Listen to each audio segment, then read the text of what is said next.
This is lobbed out towards center, caught by the center fielder. Here comes Jared Jones. Here's the throw. Safe at the plate. The LSU Tigers win it, but Arkansas is going to ask for a review. The celebration is on in right field. The Tigers are jubilant out there. Arkansas. And we say good morning to you on a Tuesday, May 13th. Buddy Songy in the house once again. Another edition of Tigers Roar. We're fired up. We're happy. And as always, if you're superstitious like me on the 13th day of every month, be careful. A lot of potholes and a lot of crazy drivers here in the capital city. We have a lot to recap. And once again, folks, what is it about this T-shirt we're going to design? I love starting at 9:55 p.m. and walking it off at 1:17 a.m. JP just got the highlights. Jared Jones, even though he's been in a horrific slump at the plate, getting around to score right under the tag. LSU wins at 5-4 at 1:17 in the morning against Arkansas. They run ruled the Suey Pigs on Saturday and then lay one down, and I say lay it down. They could have easily won that game, but Brandon Cooper wanted to insert himself into the action and get a little attention, and, of course, he was a home plate umpire. If you've listened to any of our shows, you know I'm not going to be frying fish with any of these SEC umpires, but he was absolutely terrible. And not that it cost him the game, but certainly had an impact on it. Jay Johnson gets tossed. That doesn't happen often. But 2 out of 3, LSU #1 across the board in the polls. And we say happy Tuesday to each and every one of you. Hope you treated your mom or your wife, if she's the mother of your kids, the right way. And we say hello to Jonathan Poche, who's got a great family. And I know you took your mom out and Heather out. And, boy, I tell you what, mothers, I don't know where we would be without the mothers of this world, JP. So good to be with you again today, man. Yeah, I appreciate that, Bub, man. Great to be here with you. Great to have you there with us, all of you watching out there in the audience. First of all, I want to wish my wife a very happy 7th anniversary. We celebrated yesterday. Of course, we were at the ballpark with the kids, but couldn't do it without her. So obviously, happy Mother's Day to all you great moms out there, and happy anniversary to my special wife, Heather. Couldn't do it without you, babe. Truly appreciate you. And, of course, let's get right into it, JP. A lot of questions. Cade Anderson did have a little bit of a numbness in his wrist, whether it was a cramp, whether it was this or that. Jay Johnson's meeting with the media right now as we speak. They travel to Carolina, 6-2. That's Thursday, Friday, and Saturday this week. Thursday on the SEC Network at 6. Friday on the SEC Network Plus at 6. And Saturday at 2 o'clock. JP, you got to like where LSU stand in 17-10. Even if they lose one of the 3, they're at 19-11. I think that gets them a super regional. But let's ask the proverbial question. Polls don't mean much in baseball, but do you feel like they deserve the #1 ranking right now? I do, Bud, man. And Arkansas obviously had a great weekend against Texas. They swept, who was #1 at the time, so they came off feeling really great about themselves. Came to Alex Box Stadium. Of course, we had the weather delay on Friday, and LSU just keeps winning in these late-night games. Of course, I fell asleep on Friday, but you stayed awake. You watched the whole thing. Another walk-off fashion win, great for the LSU Tigers, great for Cade Anderson. You mentioned the problem he had in his wrist. Hopefully, all indications will that'll be okay to head towards postseason. But LSU just getting hot at the right time. It was one of those vintage LSU offensive games on Saturday when they 10-run ruled the Arkansas Razorbacks, and another great performance by Anthony Ianson. And I think LSU has the best 1-2 starting pitchers in the league in Cade Anderson and Anthony Ianson. No greater valuable transfer portal addition than Ianson. This guy who comes in and dominates, throws 4 pitches for strikes. He can compete no matter what the situation.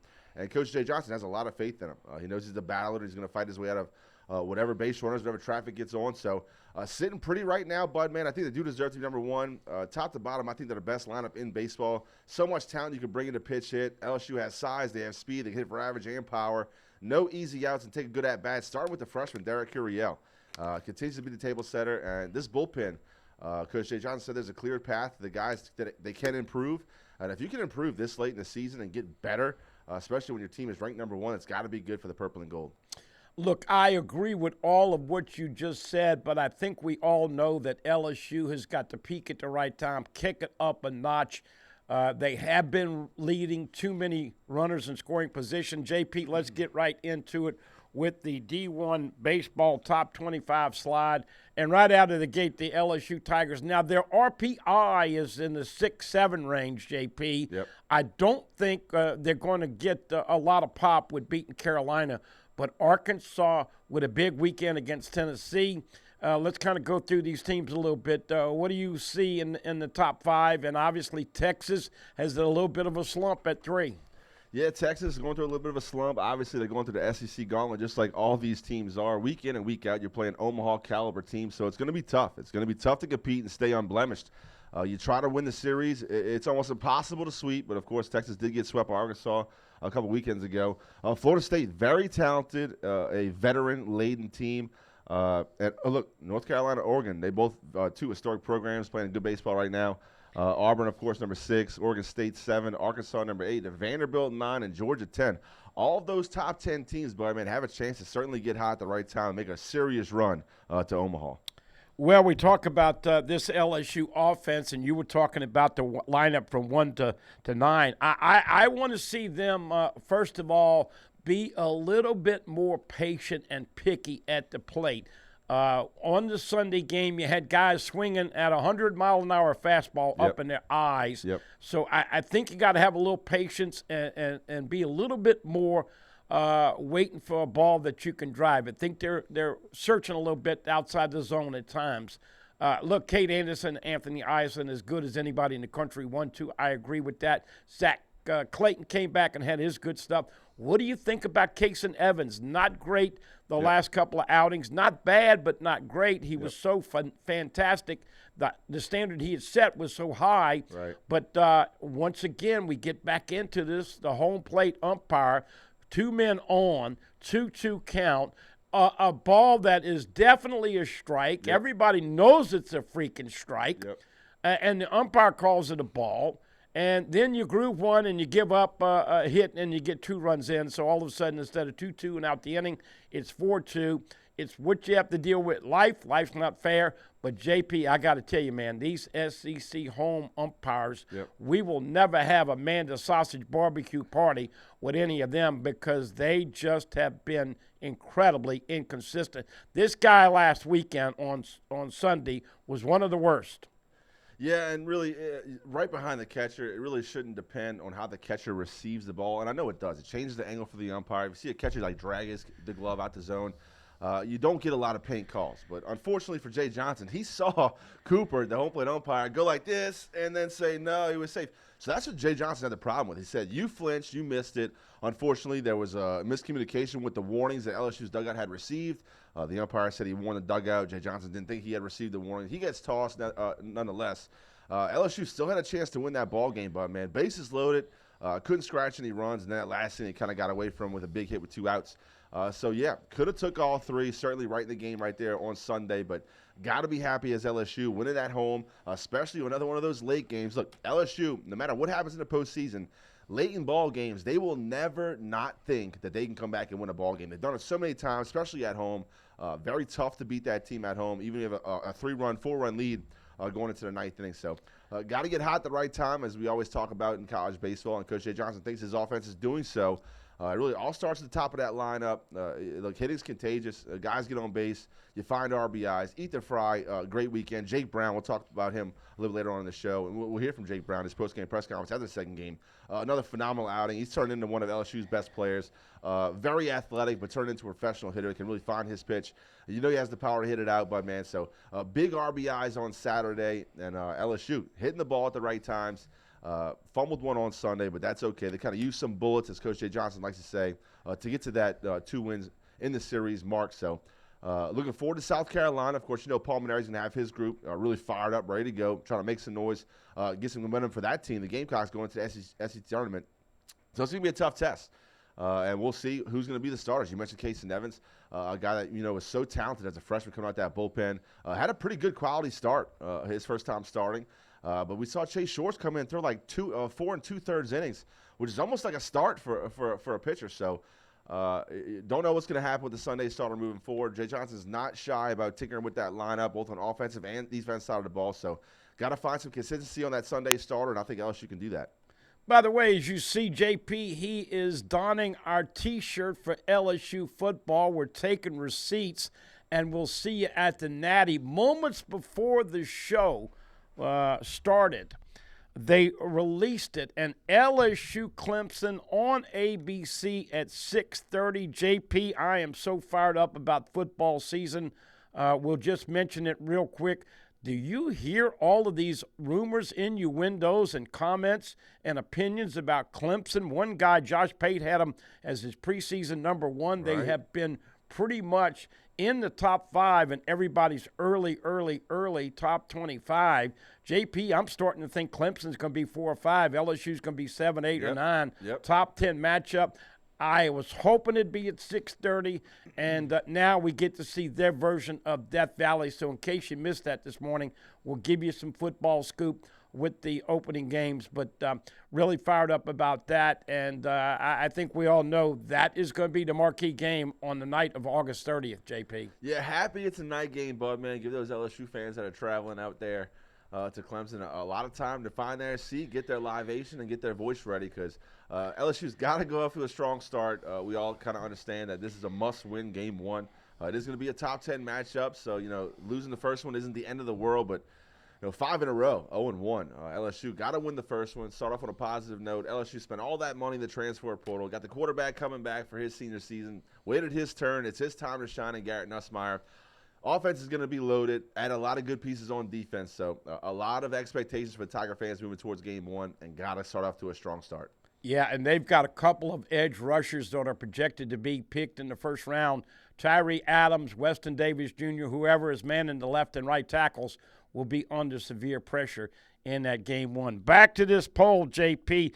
SEC, as always, represented with a ton of people, and then some polls had more of them. But LSU 1, Texas 3, Auburn 6, Arkansas 8, Vandy 9, Georgia 10, and the pouting Tony Vitalos all the way down to 17, Alabama 18. But it doesn't matter what poll that you're looking at, JP. We are hearing that there will be 13 or thereabout SEC teams getting invites to the big dance. And if LSU goes to Carolina and takes 2 or 3 or sweeps, then I think the SEC tournament the following weekend really for them is probably irrelevant, JP. Yeah, and the SEC is so loaded with talent. You see Tennessee down there at 17. They've lost, 5 of their last 6 series. And this is a team at one point of the season looked like the best team in the nation. One of the deepest lines up you could find. Of course, the head coach, Tony Vitello, has his guys always fired up. Saw it get really chippy this past weekend in a tournament, in a series that the benches ended up clearing at the end of a game on Saturday. So they're frustrated. You can see it in their faces. They're a very, very talented team.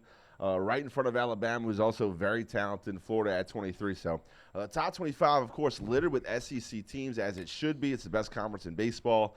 And we'll see. This SEC tournament's going to have a lot more standing this year. All the teams are going to make it, of course, 16. It's going to be single elimination. And some of these teams are going to have to make some noise in order to get that regional, super regional bid.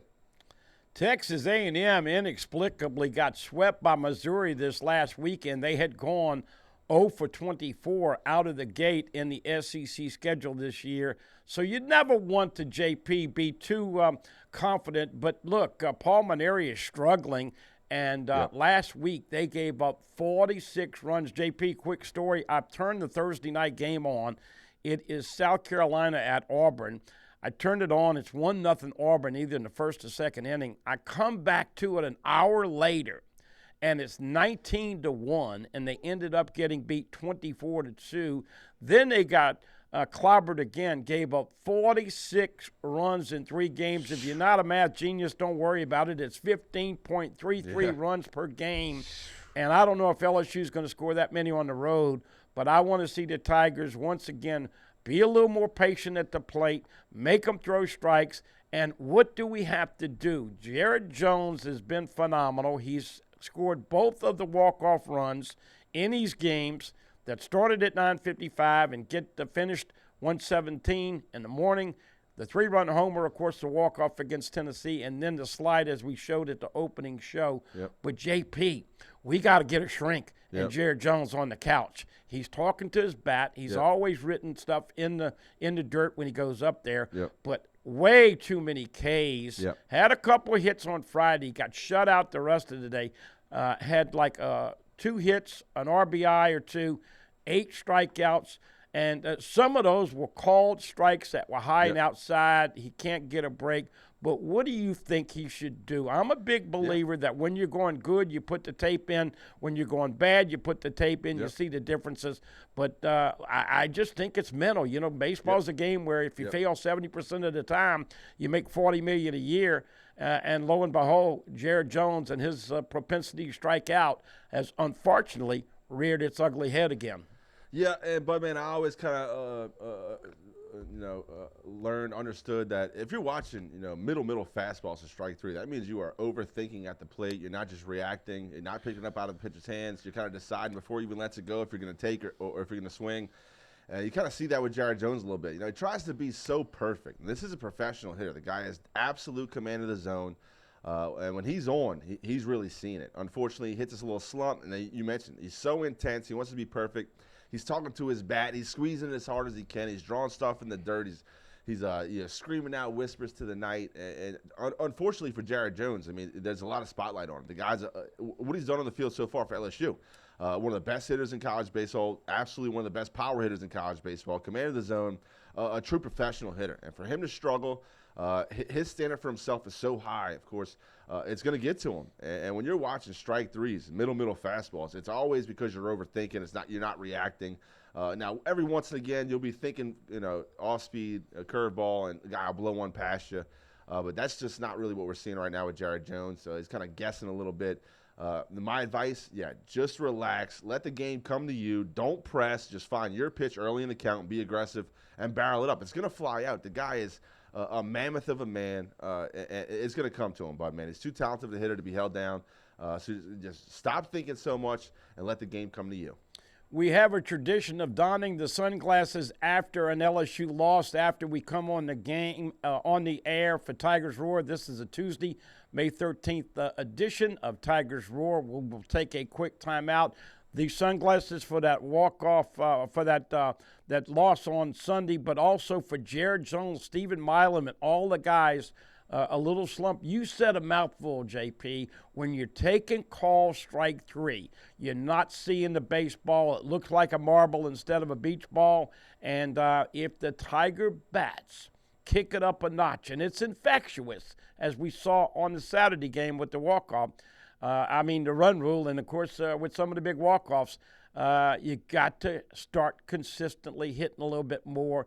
And if they do that, then LSU will be a tough team to handle going into postseason. Quick timeout, word from some of our great sponsors, and back with more on the Tuesday edition of Tigers Roar with Jonathan Poche on the other side of the glass. And, of course, yours truly, Buddy Songy, right here on the Tuesday edition of Tigers Roar.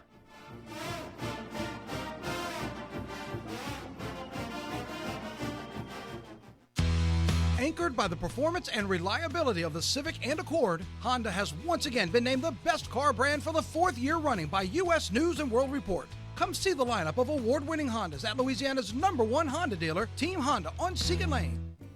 Hi, I am Dr. Farrell Frugier Jr., and I am a general dentist at Frugier Family Dentistry. I was born and raised in Baton Rouge, Louisiana. I went to Catholic High School, LSU, and LSU School of Dentistry in New Orleans, where I received my DDS degree in 1986. I always have and will continue to be committed to continuing my education, to invest in technology which makes the diagnosis and delivery of dentistry more thorough, more comfortable, and more aesthetically pleasing. In our practice, we are here to serve the patients. We want to improve their quality of life and to develop relationships with our patients. In dentistry, we have a chance to impact lives on a daily basis, not just by doing dentistry, but by getting to know them and being a part of their life. We also believe in giving back to our community. So every year, we give back to the Greater Baton Rouge Food Bank, Toys for Tots, and Mary Bird Perkins Cancer Center. Please stop by and visit our office. We would love to take care of you and your family.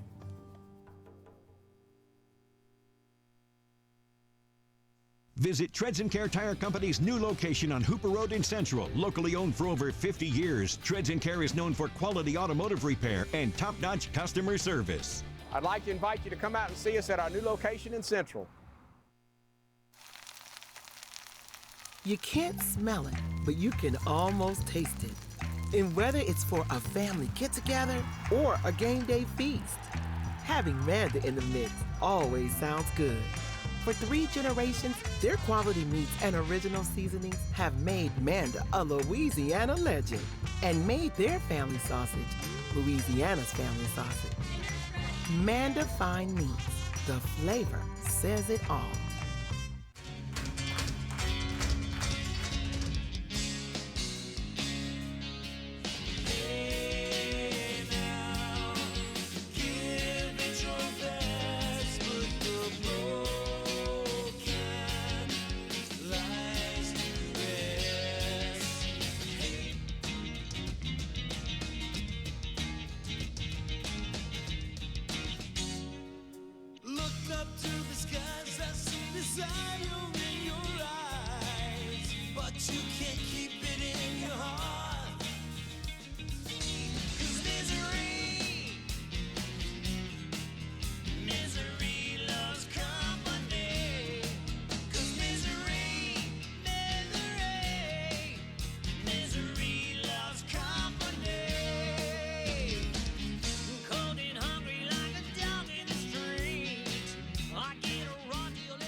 And we welcome you back. Let's get right back into it. Reliving LSU, Arkansas. Before we roll the highlights, JP, everybody conveniently picking LSU to beat Arkansas 2 out of 3. Man, Arkansas is really good hitting, pitching, and defense. Did it go about the way you expected? And JP, kind of hard to expect LSU on their third day pitching to hold these bats down from Arkansas all 3 games. Yeah, I was happy with 2 or 3. I told you on Saturday I thought LSU had a chance to sweep if they hit the baseball, and they really did put it on them on Saturday. Sunday kind of got away from them, ran out of arms at the bullpen, but yeah, happy with the 2 out of 3. Would have liked to sweep, but LSU playing a baseball right here towards the end. Let's get right into the highlights. LSU walking off. How cool is this? Tennessee comes in a couple of weeks ago, and LSU walks them off on the final game. And here it is, the Saturday game, and we start off with Jake Brown right out of the gate with a 3-run shot, JP. Yeah, I've lost count of the 3-run homers by Jake Brown this season. Every home run seems to be a 3-run shot except for the solo blast he hits later on in this game. But a great at-bat, got a pitch he can handle, and absolutely drove that ball a long distance. Super powerful swing. Jake Brown, the fastest player on LSU's team, so you saw him lay down a drag bunt later in this game, but the power is always nice to get it going right here at the beginning of the game. Hangs a curveball, hits it in the sweet part. Jake, as you could tell, knew it was gone right out of the gate. You said, yes, that's the kind of offense that you want to see from this LSU team. Of course, as we know, JP, LSU hitting in the lower 80s for home runs right now. And once again, another rally as, lo and behold, Cade Arambidi goes deep with a dinger. Yeah, very talented freshman. Had a really tough game early in the season with pass balls. We seem to put that behind him. Know what he can do offensively. Lots of power in that bat. Straight out of high school, he was hitting home runs at a major league park. So great to see him going with 3 hits. All right, once again, Anthony Iverson. JP, it's unbelievable, the 1-2 punch. Of course, look, both of these guys are going to be gone next year. Cade Anderson is old enough to go out early, and here we go back to another bomb hit by Jake Brown, his second home run in 2 at-bats. Yeah, that one was touched, bud, man. That one got out here in a hurry. Had the trajectory to be a long fly and certainly didn't disappoint. Jake Brown knew he got all of it. You'll see the replay on the swing, and he absolutely blasted this ball deep to right field. And, of course, as we know invariably, here we go with a replay here. This one's really hit, and that's what, whether you like it or not, Jay Johnson has always leaned on his offense, and they always love the home run. JP, going into the postseason, I want to see LSU hit 2 or 3 home runs a game. Anthony Iverson, another double-digit game with strikeouts, JP. Yeah, 11 strikeouts, bud, man. Commanded all 4 pitches. Knows how to compete in each at-bat. Doesn't get too flustered. Great stuff right there with the breaking ball. Arkansas, you mentioned it, a great offensive team, but Iverson, 11 strikeouts through 6 innings, did a wonderful job on Saturday. And, of course, here we go. Ethan Fry says, don't forget about me, guys. Of course, he had not had a lot of PT, and he's coming here, JP. Really, I would think that Ethan Fry would probably, in my opinion, be up for the Most Improved Tiger Award. Yeah, such a weapon, especially when it comes off the bench to get those swings. 6'6" frame, can absolutely drive the ball to any part of the field.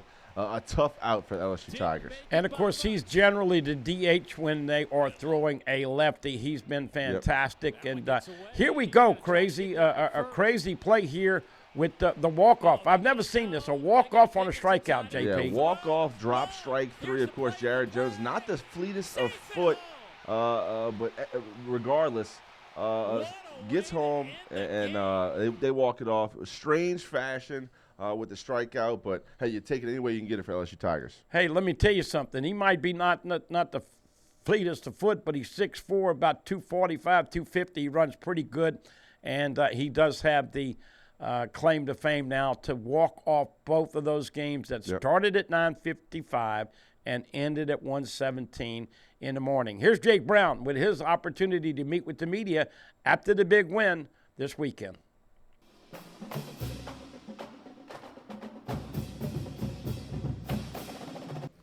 Well, I think they were cheering today because of the homer, which was nice. They're normally on my good side whenever I do a homer, and when I don't hit a homer, they're normally just on the other guy's bad side. So whoever's out there on the other team, I kind of feel bad for them because that's a rowdy group of guys. I know they were really excited when we got the run rule going, so they could leave and go to the bar. That's pretty much all they were talking about all game. So I'm glad we got to do that for them. How do you know when you're dialed in like the work tonight? How do you know? I try to approach every game the same way, and I was just able to get some good swings off today. I feel like whatever the at-bats, the success of the at-bats, I try not to take that into the next one, whether that's that level of focus, just trying to keep and carry that every game, every at-bat.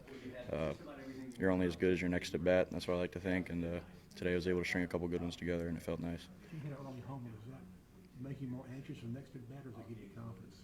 A little confidence, definitely, especially when we had a lead like that. Anthony's flowing, the whole team's going good. It's the energy is kind of contagious when one good guy's passing the stick to the other, and that's what we were able to get a lot of going tonight. Hanging breaking ball in that homer. Mm-hmm. Once you get that, do your eyes just sort of light up in that situation? Yeah, I mean, especially a guy like that he's been really effective for them. He's been really good all year long. He's a really good starter. I think when we play him in Omaha, I think they're an Omaha caliber team. We'll probably have to see that guy again. And he made a mistake, and a lot of our offense is focused on crushing mistakes. So I was able to be fortunate enough to do that right there. How focused do you think you guys will be to finish the job? I mean, a sweep over a team that's as highly ranked in RPIs, that could really help your resume. Yeah, and I don't think it's as much of trying to help the RPI or anything. I just think it's the next game. And our team is at our best whenever we're just focused on the task in front of us. So it's not really a sweep. It's just the next game for us. And I think that we're lined up really well. I think we'll have a great shot of going in there and getting it done tomorrow. Jake talked a lot about how you guys as an offense kind of had to have some conversations earlier this week about how to get this thing reset after the last weekend. But to have he said through 2 games here, you guys have swung the bats really, really well. Just what has gone into that, I guess? That prep work, what was that like, I guess? Just a different level of focus within the at-bats. It's knowing that we are a really good team, we have a really good offense, and it was never that far away. Like, I think in a lot of games that we've played, there have been times where we left some guys on base maybe. So it's just knowing that if we can heighten the focus, get those guys in when they're there, it would help our whole team out very well. I mean, the pitching staff's been doing really good, so we just need to give them a little bit of help. And so far this weekend, we've been able to do that. How confident are you all with Cade and Anthony pitching? It's awesome. I mean, there's no other way to describe it. It's like kind of like a deep breath of relief. Because, I mean, those guys go out there, they get the job done every time. Like, you know what you're getting with them. They're 2 consistent competitors, and it's a large testament to the work that they put in. And we know when those guys are going, we can beat anyone in the country.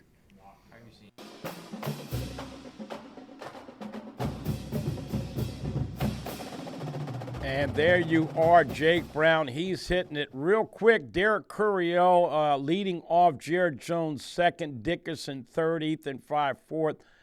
Jake Brown is going to be hitting 5 or 6. We know Monster Marlin's got to come on. Luis Hernandez did have a home run or so this weekend. And Chris Stanfield JP, thought he did a fantastic job on defense. You just play better defense at the box than you do on the road with Stanfield specifically, JP. Yep. He knows the park really well, Bud, man, and is so speedy out there in center field. He can track down a lot of balls and gaps, not afraid to leave his feet. So it's been a fantastic 9-hole hitter for LSU this season. Started off with that 1 hole, if you remember, game 1, but really found his home, seeing good pitches, working that left field line, gets a lot of base hits for the Tigers. Hey, if you were wondering where Trey Morgan and Dylan Cruz are up to, Trey Morgan came to one of the games and shown on TV. Dylan Cruz started really slow but has done great things. Let's throw a little highlights with some incredible catches by both of those guys. Swinging a pop up the other way. Trey Morgan goes down the right field line. Here comes Brock Jones. Morgan slides. Oh, goodness! On his back. Full slide in the bullpen. There's your play of the day. That is a stunningly good catch by Trey Morgan. The first. In 3-2, it's out to the gap in left center. Dylan Cruz laying out. Spectacular play. 2 down. What a great play. Great jump here by Dylan Cruz. 98 off the bat, tailing away from him. That's how you play through it. You don't keep running with your arm out. Find a way to. Those guys a big part, along with Paul Skeens and everybody with that national championship club. Great to see those guys doing great. Hey, we don't want to forget Beth Tarina and softball. Here's the skinny, folks. LSU is hosting. They'll play Southeastern Friday afternoon at 4 o'clock. But UConn and Nebraska are the other teams coming in here. The pitcher for Nebraska was one of the stars at Oklahoma. She transferred over to Nebraska for her final year. She got hurt. NIL money. This young lady led Oklahoma to a couple of natties. This is going to be a very, very tough regional for Beth Tarina and the Lady Tigers to get out of this regional. And if they do, more than likely travel to Tennessee, the 7th seed. LSU coming in the national number 10 seed. JP, being honest and objective here, probably 50-50 they get out of this regional. That is how good this regional is. Everybody's saying toughest regional in all of the softball brackets that were spit out this past Sunday night. Yeah, and I agree, Bud, man. I think LSU did get the toughest regional, starting with that team out of Hammond, America. Southeastern is a very good team that won the Southland outright. Talented group of women. They're going to be competing. They know you grew up in Louisiana, you looked at LSU, you wanted to play at LSU, so they're going to try to beat LSU, no doubt about that. And it's going to be a tough matchup, really, first out the gate for the Tigers. Tori Edwards is the freshman phenom. She's got 18 home runs for the Lady Tigers, including 4 grand slams. She's been a little bit of a mini slump. And, of course, Jaden Heavner, the freshman phenom, the lefty, has been pitching almost as well, if not better, than Sydney Berzon. So interesting to see what Coach Tarina does with her pitching matchups and how she parlays this. If you lose, I don't know if LSU has the pitching to come through the losers bracket. So once again, LSU, Southeastern, UConn, and Nebraska, and the 2 winners will play on Saturday.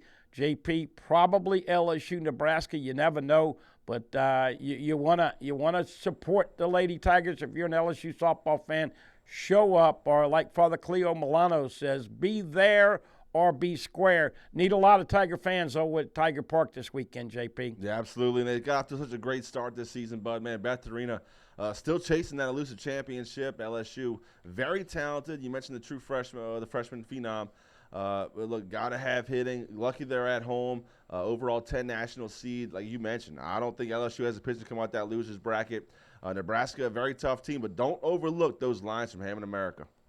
All right, folks, we'll take a quick time out, and we come back with more. Going to tell you who made the LSU Hall of Fame. In fact, John Brady, former LSU basketball coach, he'll be on our radio show today at about 2:15. Ronald Dupree and others will talk about that, give you some Saints action, some press conferences, and as always, hope you're doing well on a Tuesday edition of Tigers Roar right here on Pelican Sports TV.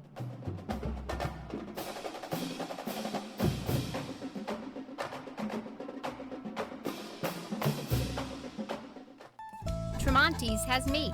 Tremonti's has seafood. Tremonti's has much more. Tailgating and home gating platters. Huge wine and liquor selection. Beer and all the spices you need.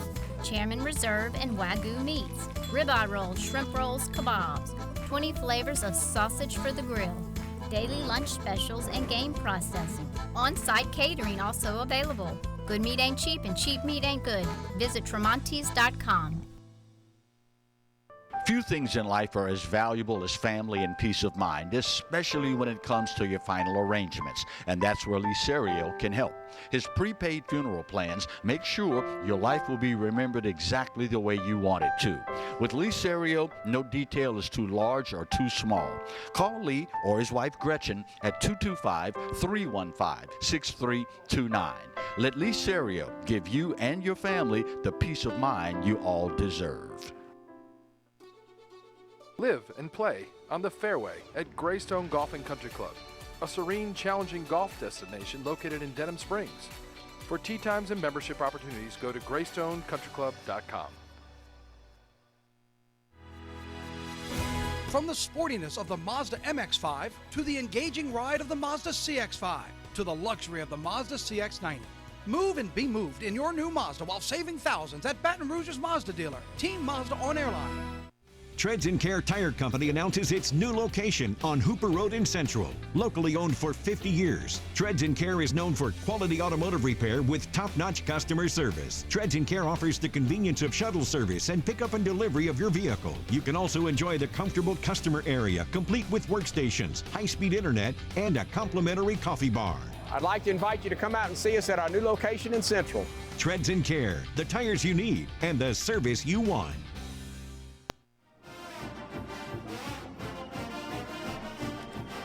And as always, busy afternoon, morning here at Pelican Sports TV. Yesterday, Scott Woodward, LSU AD, announcing that 6 former Tigers have been elected into the Hall of Fame. John Brady, the former basketball coach who directed LSU to the Final Four in 2006.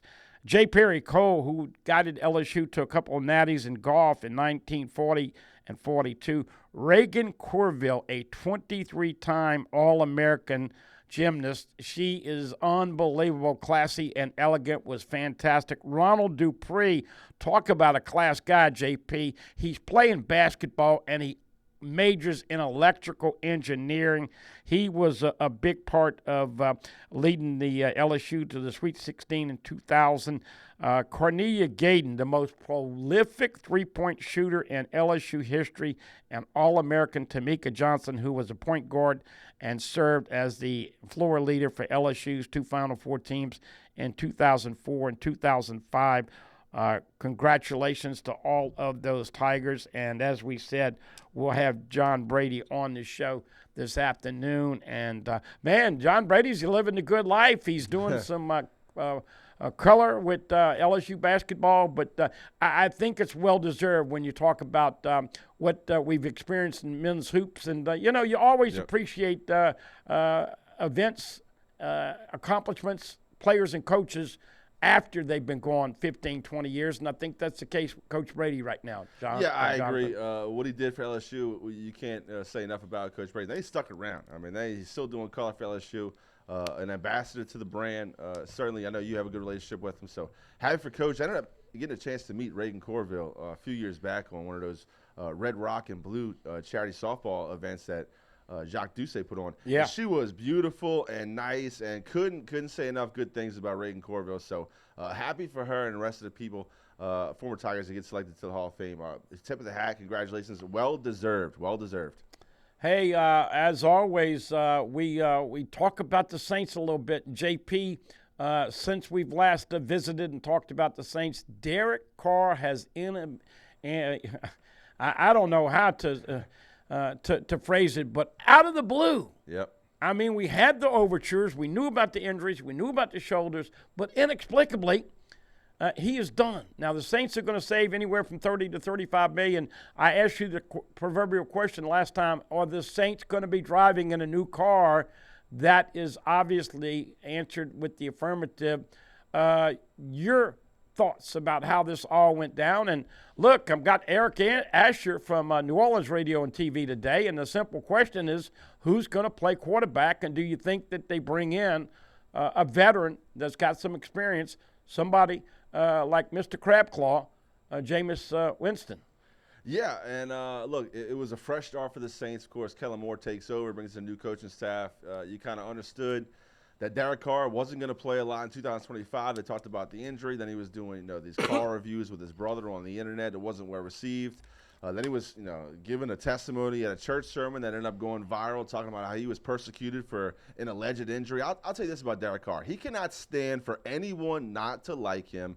Unfortunately, Drew Brees told Derek Carr, if you love the city, I'll love you back. And New Orleans just could not get on board with Derek Carr. And it's ultimately worked out as best as it possibly could for the New Orleans Saints. Derek Carr finally did them a solid, retires, and it would have saved that money, especially towards 2026 season. They're going to be somewhere between $46 and $57 million under the salary cap for next season. So finally, the Saints have a legitimate shot to rebuild.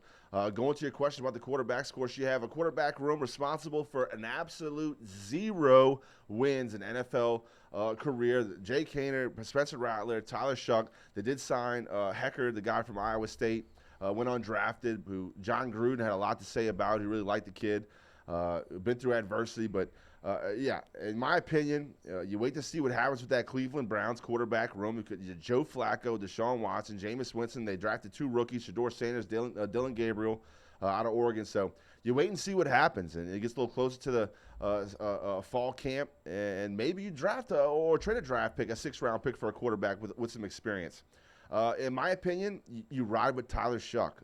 If you hit a home run, you struck gold, fantastic. If not, you pick again next season. We've seen Jay Kaner. We've seen Spencer Rattler. Wasn't impressed with either one of those guys. And I think this kid, Tyler Shuck, just has it.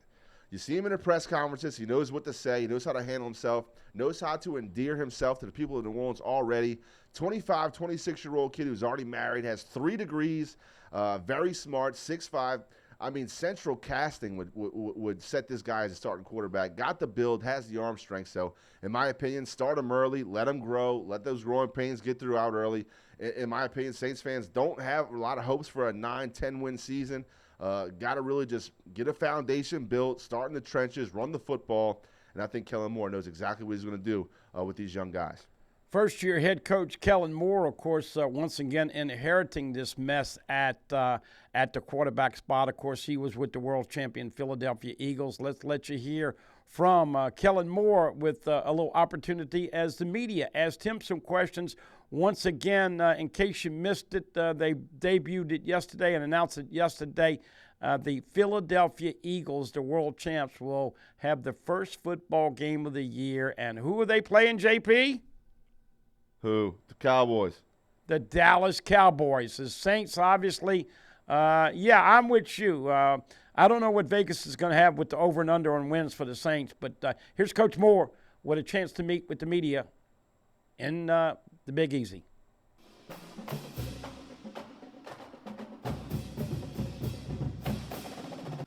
Yeah, obviously, as we've gone through this whole offseason, Derek's had to go through a lot just as you go through this process, and obviously making the decision ultimately to retire from the National Football League after 11-year career. I mean, first of all, you respect and appreciate so much that Derek's done in this league, and for the way he's done it, the on-the-field performance, the off-the-field person that he's showcased, and the impact he's had on so many people in this profession is really, really special. And so certainly, coming here, I've always had so much respect and appreciation for him.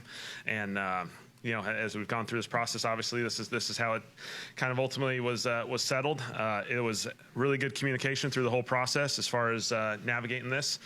Again, challenging circumstances with him being injured at the end of the year, and then just kind of navigating things throughout the whole offseason process. And so, I think, Derek, the people that are a part of his life have communicated really well with the Saints. I think there's been really good communication, and so, we feel like it was done the right way. When did you find that retirement was an option for him? Yeah, obviously that just kind of came down at this point. Obviously, we were more aware of the injury, recently. And so as you go through that process, again, there's personal components to this that, you want to respect people's process as they go through this. These are challenging circumstances for families. And, Derek's been great through this whole process. Sorry, say again? Retirement, a decision that came down in the last few days or the last week? Yeah, again, he's kind of communicated mostly with Mickey and those guys as we've gone through this process. And, obviously the last few days, they had those communications and those conversations and made this ultimate decision that felt best for them. Is it nice to maybe know, again, obviously it's a personal decision, but from your standpoint, that there is clarity now and potentially what you have working with this offseason going forward? Certainly, as you go through this process, every player goes through a lot of challenges during the offseason program. A lot of guys, play NFL seasons and they're hard and they're grinding, and guys go through those recovery processes. We got a lot of guys who are going through injury recoveries as we go through this, and so Derek's just like those guys. Obviously, the clarity will provide some of those younger quarterbacks a chance to just get ready from a rep standpoint and opportunity standpoint, and obviously those guys will be ready and fired up for that. Again, I feel like it's gone the right way, and it's been a good process. Kevin, how much did this really factor in when it came to drafting Thomas Shuck in the second round? The possibility of him retiring? Certainly, as we went through the draft process, we certainly felt like adding a quarterback to that room would have been very valuable under all circumstances. And certainly as, Derek's injury became something, obviously there's a little bit more awareness to it, but we were navigating it originally with that plan of if someone fell into a situation that the board fell and that player presented itself, we'd be ready to take a quarterback in a number of situations and cases. And so, certainly we felt like it played out pretty well for us. Do you feel like you're kind of what we saw today, just trying out at every spot and see where he fits that?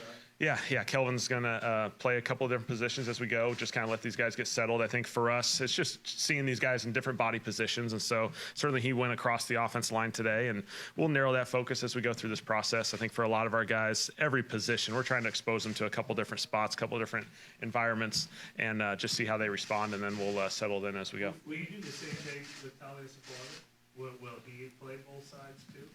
We'll go through that. This is more like the rookie minicamp focus of these guys, just exposing them to a bunch of different spots, let those guys go, and then we got a couple weeks here as we kind of transition to phase 3 shortly. What's it been like for you just to get on the field with your staff and actually be able to go through a practice with you guys and how things are coming together? It's been great. This thing ultimately it feels like a desk job, the first few months, just all the off the field stuff that you're kind of navigating as you go through the draft process, building the roster, building the staff. And so at the end of the day, we all love being out there with the players and helping these guys become the best version of themselves. It was a lot of fun. You got the quarterback position as it stands right now. You lose a veteran. Is that a spot that you may look at addressing in the next few weeks? We'll certainly have awareness to it. I think there's a number of positions on our roster that as you go through it, we're kind of at that 90 mark now. And so now you're navigating, okay, what veterans are available, what guys were just in our camp that we feel really good about, maybe giving them an extended opportunity as we go through this process.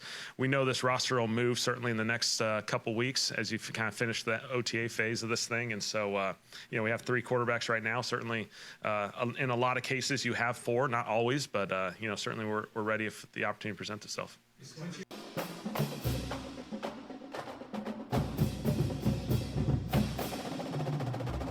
JP and I were talking while that interview was running that, man, what a heck of a way to debut. JP, you call plays. You're part of the world champion Philadelphia Eagles. You get a head opportunity to show everybody how good a head coach you are.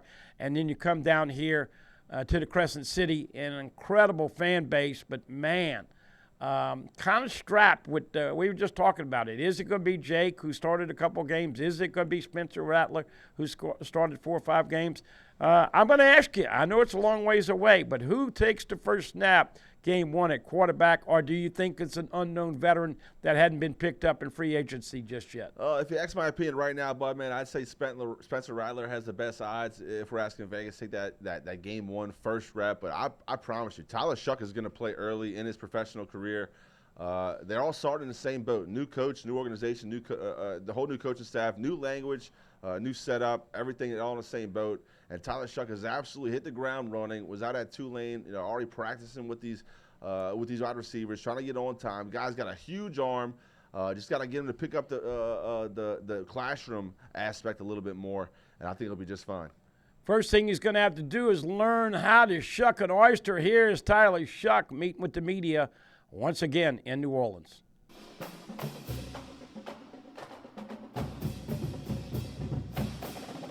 I think for me, it's just I've been going through the same process for minicamp, just trying to learn the playbook and get to know my teammates as much as I can and do everything I can to continue to get better. What conversations have you had with Carr, and what was your first reaction when you heard about him retiring? I haven't had any. He just hasn't been here, and I've only been here for the past 2 days. So Kellen told me this morning, and that was the extent of it, and then went out to practice and had a lot of fun. And it's really been good getting to know everybody here, and I'm excited to kind of mesh in with the vets as well and continue to grow. How were the first few days just calling for you, just first taste of NFL action? It's been great. It's been a lot of fun. I think for me, just knowing some previous guys on the team coming in, just the pedigree that these coaches have. It's been a lot of fun learning from them, picking up new tidbits, how they install different plays, and I'm really enjoying it. And I know I got a whole lot of learning left because it's only been 2 days, so I'm really excited to continue to keep going. Given this opportunity, the Carr news, obviously, Kellen said it's going to be a wide open competition with you all. Just the opportunity, a lot of guys come in and are sitting behind backups. You actually have the opportunity to come in and win this thing from day one. I think that's all you can ask for is an opportunity at any position, and I'm going to treat it the same way as if whoever is on the roster. I got to continue to grow and get better and do my best to elevate the QB room and the team and do everything I can that way. What did Kellen? He told you that he was retiring. Did anything else that come with that, or was it just a matter of fact, hey, he's retiring, go out there, good luck? No, it was just informational. I think it was just he's doing his job. But it was right before practice, so it was just like, hey, so it wasn't a breaking news to myself as well. But yeah, it was good, and then went out right to practice, and we're going right to, who's our read key, what are we doing here, and so it was good. What have been your early impressions of Kellen Moore, just working with him? Yeah, really smart. He's a really funny guy. He's really easy to get along with. I think he does a great job of, talking to everybody on the team. He's obviously played the position, so he understands, what it looks like from different coverages perspectives, what you're seeing here, and, what he'll communicate, what he's thinking with this play call and what we're trying to get to, which is really good. So that's something I kind of had with the Brahms last year, and I feel like it's a really good connection, going with Kellen. Tyler, does it make it a little easier to compartmentalize because, you never really were in a competition with Derek, you didn't really know him, and so, it's not really something that you have to think a whole lot about because you didn't really know him? I wouldn't say it like that. I guess I think it's just for me. I was going to come in regardless, of him being here or not, and trying to continue to grow. I think he's been such a high level player for so long. I think it'd be a great opportunity to learn from him. It's also a great opportunity to continue to grow myself and be on this team with a lot of the great coaches and guys on the team we have already. So I'm just excited, for what's forward and the rest of the offseason. I know you obviously have gotten here. It's our first chance to talk to you, but did somebody help you navigate? Because obviously you've done a lot of things that have resonated, from the tweet about the passion on the field to eating at Drago's to wearing the Manning Passing Academy shirt. Is that just organic, or somebody kind of said maybe try this place or do that? It's organic. I wasn't like orchestrating a caption. Like, that's how I feel. I think everything I've been through in my career, the biggest thing I want to continue to do is just play free. At this point, a lot of things you can't control, but you can control your preparation, your attitude, and your effort, and that's one thing I'm going to do. And but yeah, I think just a lot of people. I knew previously you got to go try some good seafood spot whenever I came here, and I was at the Marriott Hotel right next to Drago, so I was like, all right, I'll check it out. And it was actually like I literally walked in, shorts and a t-shirt, went to the restroom. They came back, they're all like standing outside, like, hey, come eat with us. And I was like, all right. And it ended up turning into a really cool dinner. But yeah, it was awesome just to kind of get here and get acclimated early. What'd you get to eat? Yeah. I had char-grilled oysters to start. We had some duck gumbo, fleur-de-lis shrimp, it was gas, and what else we have? I think I had some. We did have alligator bites. Good call. That was we had, Tommy had like a whole sampler. I couldn't name everything, but he was like, "You're trying this, and it was good. It was fire. Yeah, was that all your first time for? Say again. First time having oysters or alligator? No. First time having char-grilled oysters. Yes, I had the raw oysters, but alligator I've had that at walk-ons before. I think the one at Drago's was maybe slightly a little bit better. What was your question? Same thing. Same thing. Yeah. No, not the first time, but hopefully not the last. They have some in the facility area that was pretty good too. When it comes to your jersey, did you talk to Thomas? I saw Thomas put that tweet out there. Yeah. So I wanted to take his Yeah. jersey. What was it like for you to see that tweet? Then what was the conversation like with Thomas? It was great. Excuse me, I just showered. And, but yeah, it was great. He's such a great dude. I actually was working out with him at Tulane. We just kind of bumped into each other. I was like, this guy with a little gray in his beard bending, like he's pretty flexible. He's still getting after it. And I was like, oh my God, it's Thomas Morstead. And it was awesome to get to talk to him. He just offered a lot of insight on where to live, how to come in. And it was kind of like an unofficial, what number do you want to get? And I was like, well, I don't really care, but 6 or 18 is available. And he's like, just take 6, man. No, I'm just, yeah. That's what I'm hearing. It's like 4 straight days of rain. But I would say, yeah, I mean, I feel like I'm already ingrained in New Orleans. I already popped a tire in a pothole driving over to Tulane. So I had to get new tires on my truck, which was sick. And then, but I'm good now. Hopefully they're sturdy. But yeah, I feel like I've got fully ingrained already.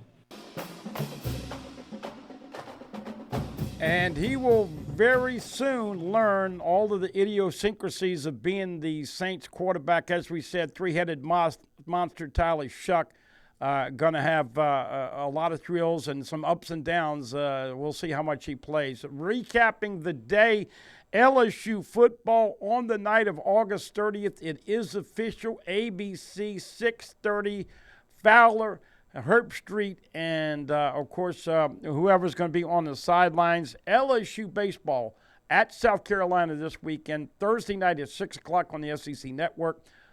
Friday night at 6 o'clock on the SEC Network Plus, and Saturday at 2 o'clock on the SEC Network Plus. Don't forget Thursday, Friday, Saturday with baseball this weekend. Beth Arena and the Lady Tigers hosting a very tough regional. They are the number 10 national seed. And, JP, one other little tidbit, football, SMU and LSU with a home and home, 28 and 29. We'll see if that ever gets played because of the craziness and possibly going to non-conference games, JP.